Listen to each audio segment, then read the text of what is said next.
আমার গরম জলটা প্রায় রেডি হচ্ছে। ঠ্যাঙ্কটা বাজবে বলে গরম জলটা বসিয়ে দিয়েছি। গরম জলটা রেডি হচ্ছে। কড়াইটা আমার গরম হয়ে গেছে। এবার কড়াইতে আমি তেল দিয়ে দেবো। দেখো, সর্ষের তেল দিয়ে দিলাম কড়াইতে। দিয়ে এবার আমি নাড়িয়ে দেবো।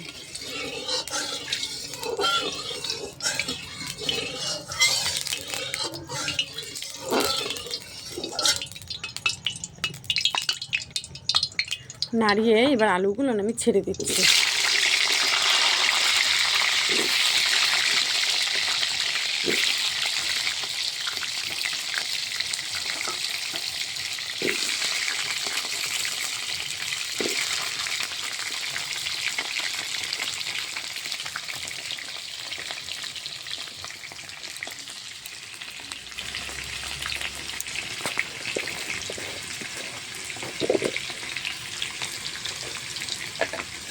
আলুটা আগে ভেজে নেব।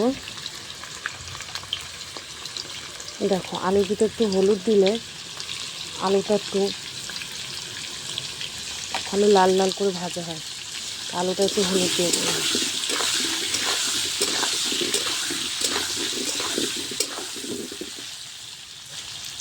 দিয়ে দিলাম, আলুটা এবার ভাজা হয়েছে।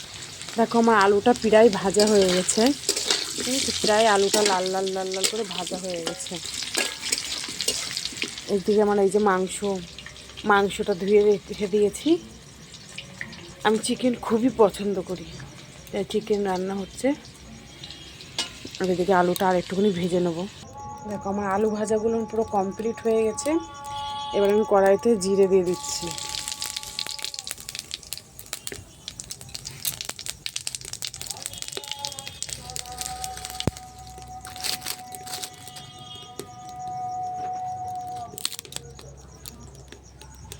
জিরে একটু তেজপাতা দিয়ে দিলাম, নাড়িয়ে দিলাম। এবার যেটা দেবো পেঁয়াজ।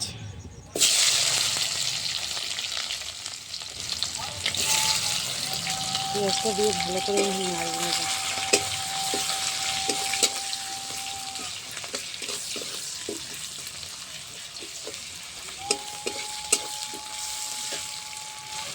পেঁয়াজটা এবার আমার প্রায় ভাজা হয়ে গেছে। এবার আমি এতে দিয়ে দেবো মশলা। শুকনো লঙ্কা, গোলমরিচ, ধনে, আদা, রসুন এটা আমি দিয়ে দিলাম।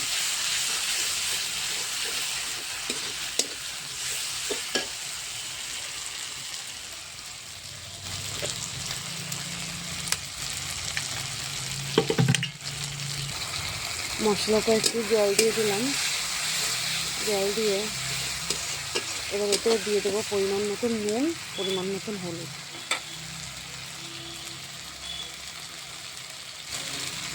পরিমাণ মতন নুন দিয়ে দিলাম, পরে যদি লাগে তখন আবার দেওয়া যাবে। পরিমাণ মতন হলুদ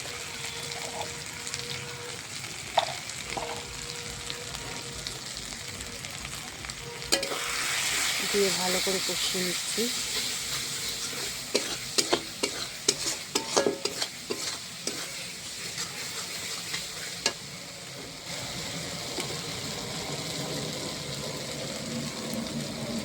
এবার দিয়ে দেবো এতে কুচানো টমেটো। চিনিও দিতে হয়, চিনিটা আমি আনতে ভুলে গেছি, তাই চিনিটা পরে দেবো।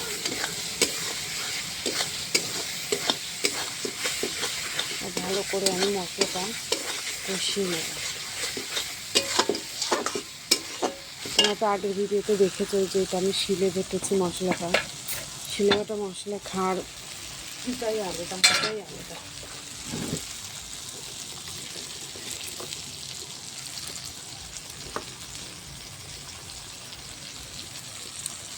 এখানে কত ডিপ করা দেখুন। এই যে আমি রান্না করছি, আমাকে দেখে নাও। এই যে আমাদের ছাদ, এটা আমার ছেলের খেলনা সব কিছু। ওই যে ছাদের পরে আমি রান্না করছি। এখানে একটা রান্নাঘর করা রয়েছে। আর ওই যে সামনে এটা আমাদের মাঠ। এটা আমাদের মাঠ, টাওয়ার। এখানে আমাদের পুজো, দুর্গা পুজো সবই হয়। মশলাটা মনে হচ্ছে অনেক বেশি করা হয়ে গেছে, মশলাটা মনে হচ্ছে একটু কম হলে ভালো আছে। ঠিক আছে, কোনো ব্যাপার নেই।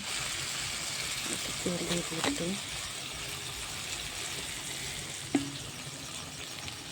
তেল দিয়ে দিলাম।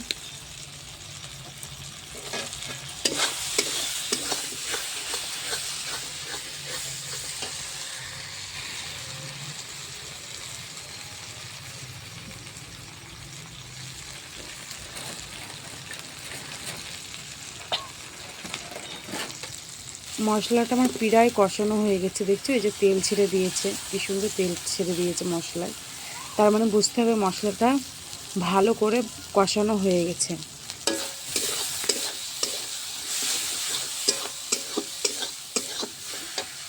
এবার এটা আমি মাংস দিয়ে দেবো। তো এবার আমি এক করে মাংস দিয়ে দেবো।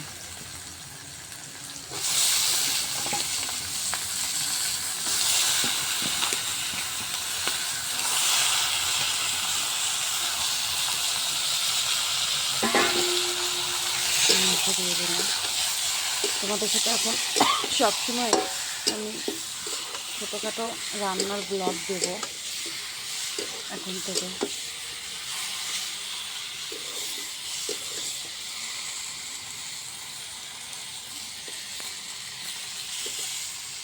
মাংসটা কষার এবার মাংসটা এখন ভালো করে কষিয়ে নেব। এই যে থালায় মশলা বাটার জল রয়েছে, সেই জলটা আমি একটু এতে দিয়ে দিচ্ছি, যাতে মাংসটা না লাগে আর ভালো করে কষানো হয়ে যায়।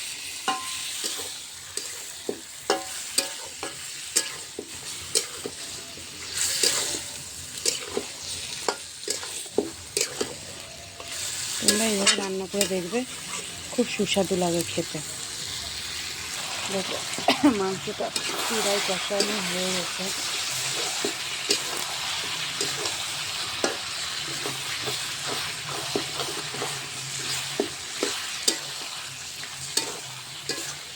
আর একটু কষানো লাগবে।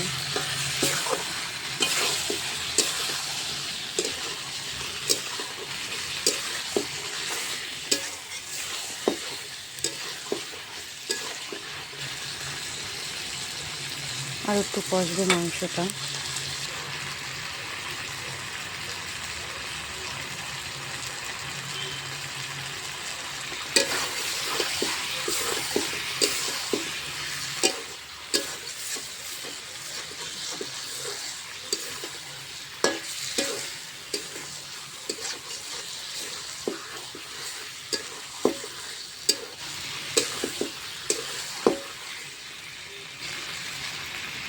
এবার এটা আমি ভাজা আলুটা দিয়ে দিচ্ছি। ভাজা আলুটা দিয়ে দিলাম। মশলার যে জলটা আছে সেই জলটা এই গামলায় দিয়ে দিলাম। এটা একটু কষাবো।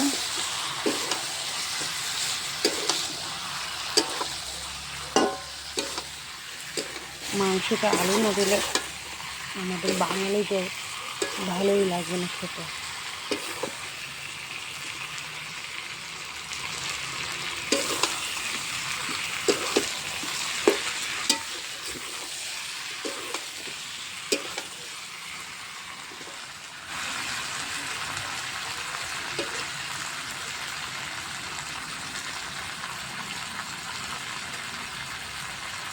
আমার উনুনটা কেমন আগুন চলছে দেখছো, দাউ দাউ করে আগুন জ্বলছে। এবার আমি এতে যে এখন আমার একটা জিনিস দেওয়া বাকি আছে, আমি জিনিসটা দিতে শুধু ভুলেই যাই, যে এভারেস্টের চিকেন মশলা, এটা দিয়ে রান্না করে দেখবে, খেতে কিন্তু দুর্দান্ত লাগে। এটা দিলে জিরে কখনো বেটে দেবেন না, সে আপনি ভেজে দিতে পারেন, দুটা ওই ফোড়নে দিতে পারবেন, কিন্তু এতে দেবেন না। এতে দিলে কী হবে জানেন তো, জিরেটা দিলে বেশ ভালো লাগে না।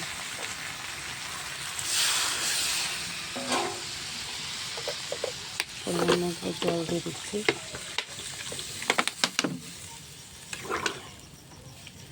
লেগ পিসটার অবস্থা কী হয়েছে, কষানোর চোটে ছাড়িয়েই গেছে লেগ পিসটা।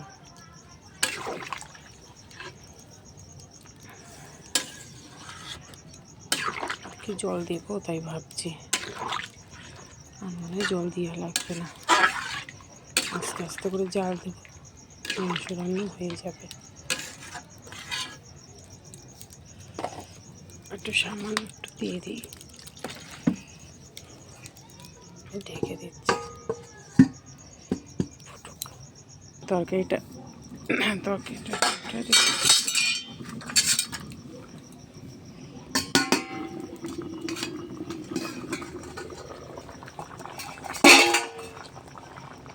ফুট খেয়ে গেছে,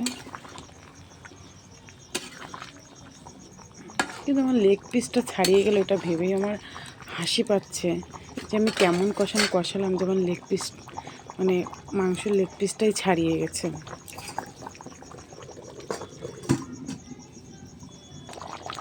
আর মাংসটা পুরো রেডি, হয়ে গেছে। এই যে এখন আমি শাহি গরম মশলা দিয়ে দেবো।